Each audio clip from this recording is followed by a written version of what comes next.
여러분 안녕. 제가 차를 구매하고 타고 다닌 게 한 3개월 정도 됐는데 첫 차다 보니까 되게 열심히 타고 다녔어요. 차를 왜 이제 뽑았나 싶을 정도로 거의 매일매일 타고 다녔고, 한국에 있을 때는 지금 3달 정도 됐지만 한 달 정도는 해외에 있었다 쳐도 지금 한 2,700km 정도로 꽤 적당히 탔습니다. 그래서 한 3,000km가 되는 시점에서 차량 구매 후기 정도를 간단하게 한번 찍어보려고 해요. 혹시나 제가 타고 있는 제네시스 GV70에 대해서 구매 예정이신 혹은 관심 있으신 분들이 도움이 될지도 모르니까 차알못의 입장에서 그냥 한번 어땠는지 후기를 한번 말씀드리도록 하겠습니다. 그러면 먼저 이 차량을 샀을 때 출고가가 저는 한 취등록세까지 포함해서 한 6,600, 6,700 이 정도였던 것 같아요. 4륜에 2.5 가솔린 19인치 휠로 업그레이드를 했고요. 그 다음에 옵션 같은 경우에는 지금 보이시는 요 썬루프랑 그 다음에 파퓰러 패키지라고 있는데 그 인기 있는 옵션을 모아놓은 패키지 1을 선택을 해서 구매를 했습니다. 그 다음에 실내 인테리어, 맞아, 실내 인테리어는 요 브라운 시그니처 디자인 셀렉션 1을 선택했는데요, 아주 만족하고 있습니다. 확실히 이걸 안 했으면 후회할 뻔했어요. 이 시그니처 디자인 셀렉션 선택하는 것도 비용이 적은 돈은 아니었는데 확실히 고급스럽습니다. 실내가 이렇게 안전벨트 끈까지 깔맞춤이 돼서 나오는데 이게 너무 마음에 들더라고요. 요런 세심한 디테일.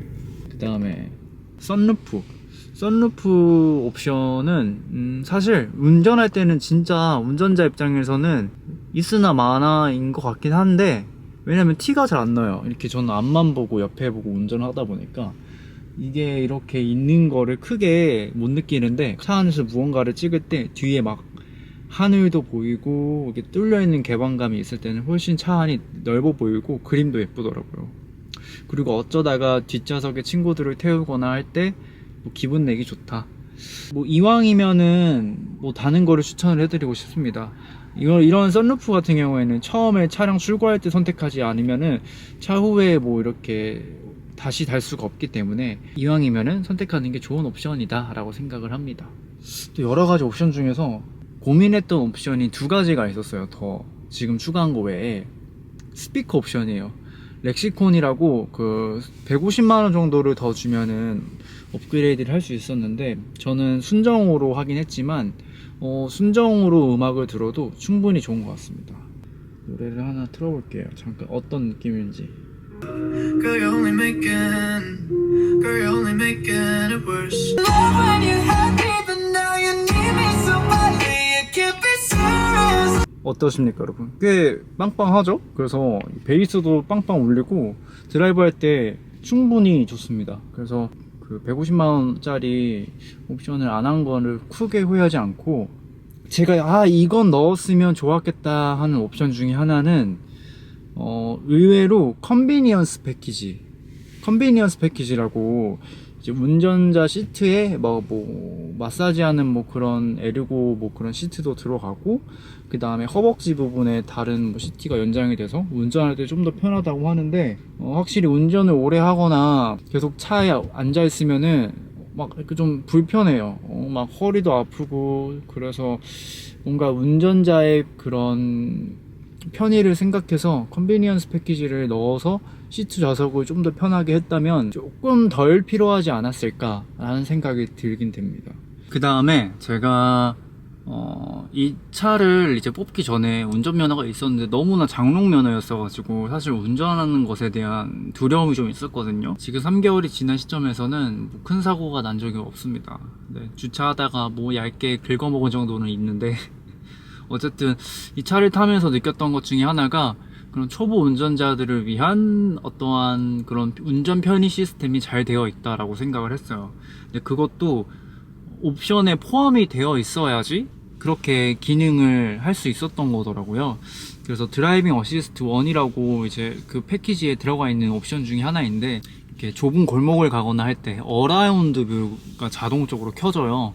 그래서 가까운 부분에 센서도 들어오고 화면으로 알려를 주는데, 그 기능이 처음에 저는 골목 운전하거나 이렇게 막 옆에 막 차량이 너무 따닥따닥 붙어 있을 때 좀 많이 도움이 됐더라고요, 의외로. 그래서 막 지하 주차장 내려갈 때도 처음에는 켜고 내려가고, 그래서 그 운전하는 감을 잡는데 큰 도움이 됐던 것 같습니다. 그래서 드라이빙 어시스트 1은 꼭 넣으라고 추천을 하는 옵션 중에 하나이고, 주차에 대한 또 부담감도 있었는데 주차는 의외로 좀 하다 보니까 잘 늘더라고요. 그래서 이 차 안에 자동 주차 기능이 있고 원격 주차 기능이 있는데, 자동 주차는 솔직히 한 번도 써본 적이 없고, 의외로 진짜 잘 쓰는 기능 중에 하나는 차량에 내려서 차를 앞으로 빼거나 이제 좁은 공간에서 차를 왔다 갔다 하는 그 기능을 진짜 많이 쓰고 있습니다. 아파트 주차장 이렇게 막 좁고 막 그럴 때 먼저 차에서 내려서 차를 이제 뒤로 빠꾸해서 넣고, 그다음에 반대로 이제 내가 타기 좁을 때도 차를 먼저 앞으로 뺄 수 있는 그 기능이 있는데, 요거는 드라이빙 어시스트 1을 선택해야지 포함이 되어 있는 거라서 드라이빙 어시스트 1도 무조건 넣으라고 추천을 해드리고 싶습니다. 그리고 여기 앞에 보시면 HUD라고 요즘 뭐 차량에 다 나와 있는 기능 중 하나죠. 보시면은 이렇게 0km라고 해서 운전 주행 정보가 나타나는 건데, 여기 밑에 내비게이션도 뜨고 이래서 이것도 돈 가격을 하는 옵션인 것 같아서 이것도 꼭 넣으라고 추천을 하고 싶어요. 그리고 계기판도 저는 다 디지털로 되어 있어서 오히려 아날로그한 것보다는 뭔가 또 좀 더 최신스러운 그런 느낌이 더 이 차량은 잘 어울리는 것 같습니다. 그래서 내부를 좀 더 보여드리면, 네, 대부분의 사람들이 브라운 시트를 좀 중후하다라는 느낌으로 받아들이는 분들이 있더라고요.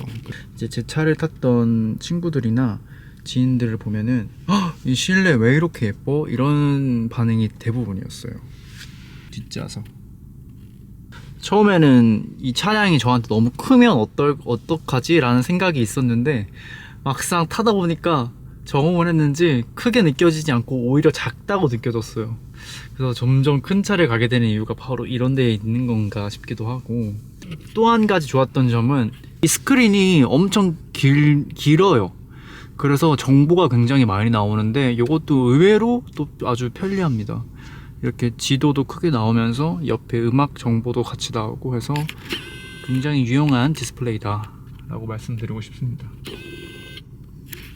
새 차다 보니까 잘 밟으면 잘 나가고, 그리고 생각보다 실내가 너무너무 정숙하고요, 조용하고요. 그 다음에 연비는 사실 제가 연비를 따지고 차를 산 건 아닌데, 주유소를 그래도 한 달에 한 3-4번 정도는 가는 것 같아요. 저는 보통 가면은 거의 만땅으로 채우긴 하는데, 한 달에 기름값이 그래도 한 30만원씩은 나가는 것 같습니다. 이어서 뒷자리를 한번 타볼게요. 사실 저는 뒷자리를 한 번도 안 타봤지만, 자, 뒷자리, 친구들이 뒷자리 타보니까 그렇게 불편하지 않다고 하더라고요. 이 뒷자리 시트의 좋은 점 중에 하나가 이게 등받이가 나름 조절이 돼요. 그래서 최대한 좀 누우면은 이 정도나 이렇게 누워갈 수 있어. 보이시려나? 되게 편하다. 친구들이랑 같이 탔을 때도 너무 좋아요. 다 같이 여행 갈 때 차 태워갖고 팔걸이도 하고, 등 뒤를 젖힐 수 있다는 게 되게 사소한 거지만 이 뒷자리에 타시는 분들을 위한 아주 좋은 옵션인 것 같아요. 다만 제가 이 뒷자리에는 통풍 시트를 넣지 않아가지고 요것도 뭐 뒷자리를 많이 태우시는 분들이 있으면은 이런 뒤에 탑승하는 분들을 위해서 옵션을 넣으면 좋을 것 같습니다. 그 다음에 트렁크 공간 한번 보여드릴게요. 트렁크.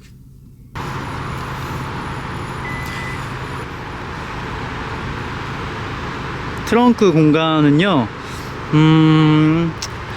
그렇게 짐이 많지 않은 분들한테는 그냥 적당한 수준인 것 같아요. 제가 이 차를 뽑고 나서 공항을 몇 번 갔었거든요. 저는 캐리어를 4개까지 실어봤어요. 뒤쪽에 큰 거 3개, 그리고 뒷좌석을 폴딩을 해서 그 다음에 하나까지 해서 총 4개 정도? 한 28인치, 30인치가 4개까지는 들어가더라고요. 아무래도 이게 쿠페형이다 보니까 이쪽에 트렁크 공간이 많이 삭제되는 느낌은 좀 있더라고요. 그래서 정말 큰 짐을 많이 싣는 분들한테는 어쩌면 좀 트렁크 공간은 적을 수 있겠다라는 생각은 들어요. 저한테도 딱 아슬아슬하게 잘 맞는 사이즈여서 딱 싱글 라이프를 사시는 분들이나 아니면 두 분이서 타시는 용도로는 좋을 것 같은데, 만약에 근데 그 이상 짐이 많거나 식구들이 많다면 아마 GV80으로 가는 게 맞다라고 저는 그렇게 생각합니다. 네. 그래서 처음 제 영상을 보시면 아시겠지만 이렇게 트렁크 매트도 다 깔아서 쓰고 있는데요, 훨씬 그 차에 기스도 안 가고 그 다음에 더럽혀질 용도도 없어서 이거는 구매를 하셔서 까시는 걸 추천합니다.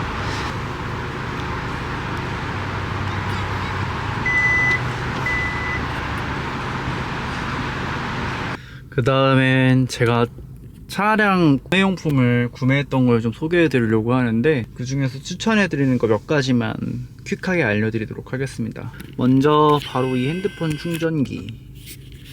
이거는 핸드폰 무선 충전기인데요, 제 친구가 저한테 추천을 해줘서 기존에 쓰고 있던 걸 바꾸고 이걸로 쓰고 있습니다. 이거는 이렇게 된 타입을 뭐라 그러죠? 그래서 이 케이스를 끼고 자석으로 이렇게 붙이는 건데요, 충전이 진짜 빠르고요. 그다음 무엇보다 이렇게 떼고 붙이고 하는 게 너무 편리해요. 그리고 이 제네시스가 여기 이런 충전기를 거치하는 공간이 마땅치 않은데 이 송풍구 사이로 잘 들어가서 크게 공간 차지 없이, 그리고 내비게이션도 가리지 않고 너무너무 잘 쓰고 있습니다. 그리고 심지어 이거를 이렇게 돌릴 수도 있어요. 그리고 바로 떼지고. 다만 케이스를 요거를 껴야 된다는 게 좀 아쉽긴 한데, 그래도 너무 편리해서 어쩔 수 없이 계속 요거를 쓰고 있습니다. 그리고 나서 여기 저장 공간인데요, 사실 여기에 되게 깊게만 돼 있지 이렇게 지금 제가 콘 분리할 수 있는 요런 판 같은 거를 안에 사서 넣었어요.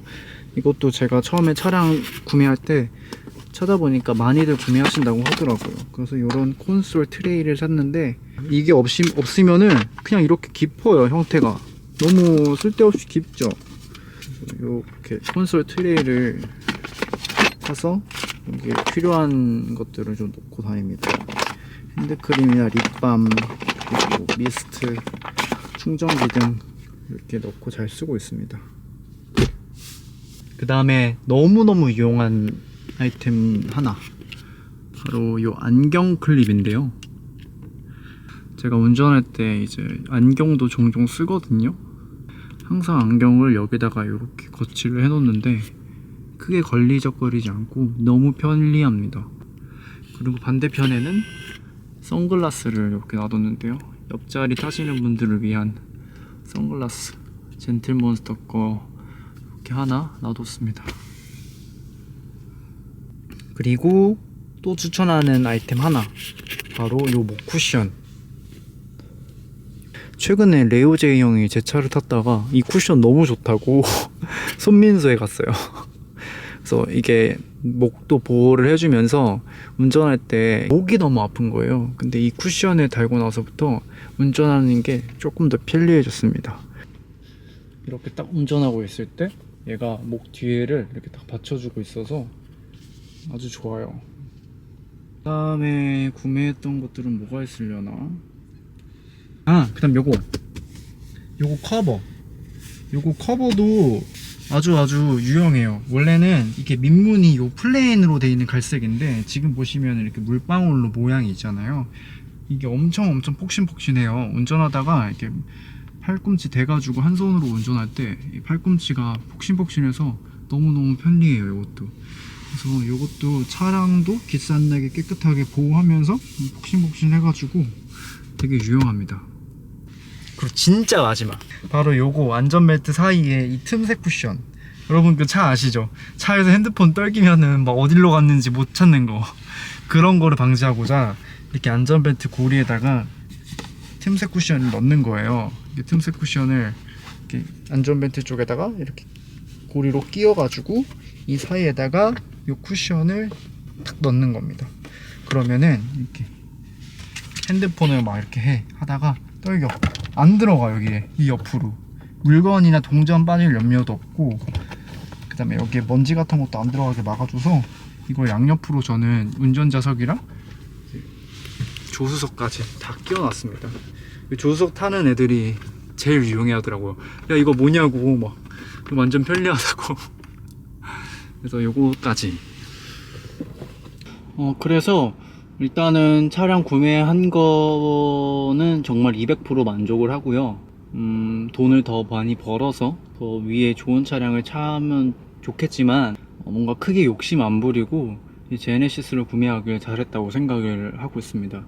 사실 이 차량이 너무 나오지 않아서 다른 차를 사려고 사실 알아보고 있었거든요. 그래서 카이엔을 구매하려고 막 시승도 해보고 그랬었는데, 물론 카이엔을 탔으면 더 좋았겠죠. 하지만 제가 아무래도 초보 운전자고 처음 이제 서울에서 운전을 하다 보니까 차량을 긁어모으면 또 마음이 너무 아플 것 같은 거예요. 그나마 지금 이제 작은 기스들이 있긴 해도 제네시스라서 아 그래 약간 이런 위안이 되는 게 있는데, 정말 그게 카이엔이었으면은 눈물이 났을 것 같아요. 어쨌든 이 제네시스 차량을 좀 더 저한테 길들이고 나서 나중에 뭐 2-3년 뒤에 차량을 뭐 그때서야 바꿔도 늦지 않으니까 만족하며 잘 타도록 하겠습니다. 뭐 차일못의 차량 리뷰는 요 정도였습니다. 이제 운전을 해서 집으로 돌아가도록 하겠습니다. 별로 뭐 정확한 전문가의 리뷰가 아니다 보니까 참고만 해주시면 좋을 것 같아요.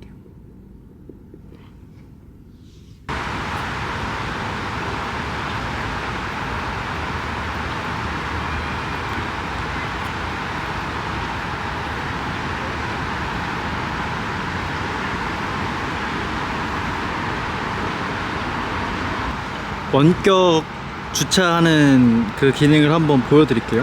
먼저 이렇게 시동을 켜주고,